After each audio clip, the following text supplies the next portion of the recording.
Баршаңызға қайырлы күн достар, менің каналыма қош келдіңіздер. Бүгін сіздерге грузин елінің тағамдарының бірі хачапури по-мирельскийдің рецептісін ұсынатын боламын. Видеоны міндетті түрде соңына дейін қарап, менің арнама тіркеліп қоңырау шалып басып қоюды ұмытпаңыздар. Ең алдымен жылы сүтіміздің үстіне 2 ас қасық қант, 1 ас қасық ашытқыны салып, араластырып, бетін жауып 10 минутқа қалдырып қоямыз.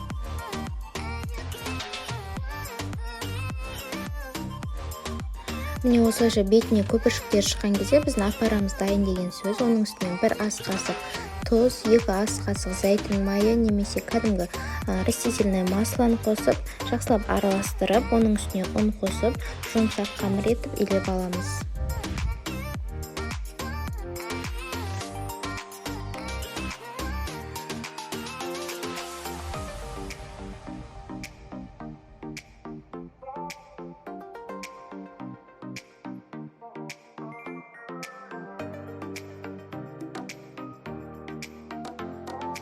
Дайын қамырымызды 1 сағатқа жылы жерге қойып қоямыз.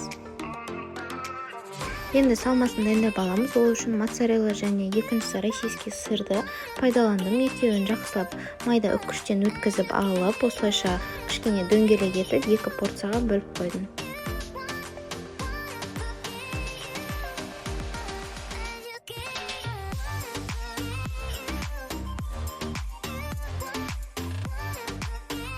Ашыған қамырымызды алып, осы құрамнан 2 порция хачапури шығады.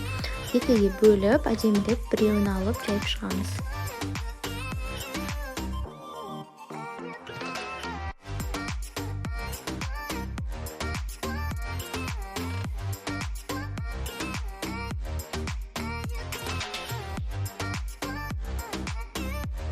Осылайша біркелкі дөңгелек болғанша жайып алып, ортасына сырды салып, видеода көрсетілгендей орап шығамыз.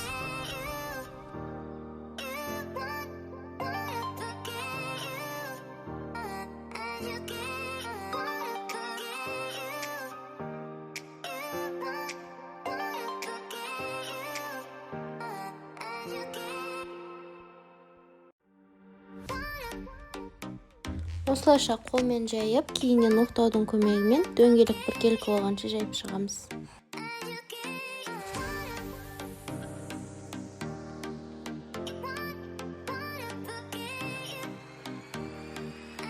Арасына пышақтың көмегімен осылайша кішкене тесік істеп жібереміз де, қызып тұрған пеште 220 градуста 10-15 минутқа жібереміз.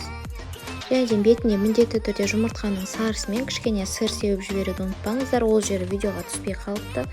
Осылайша қатты көтеріледі пеште тұрған кезде, одан кейін пештен алған кезде осылайша төмендеп әдемі болып шығады. Ыстық кезінде жесеңіздер, дәмі өте ерекше әдемі болып шығады. Міндетті түрде дәл осы рецептпен жасап көріңіздер. Сіздермен болған Арайлым.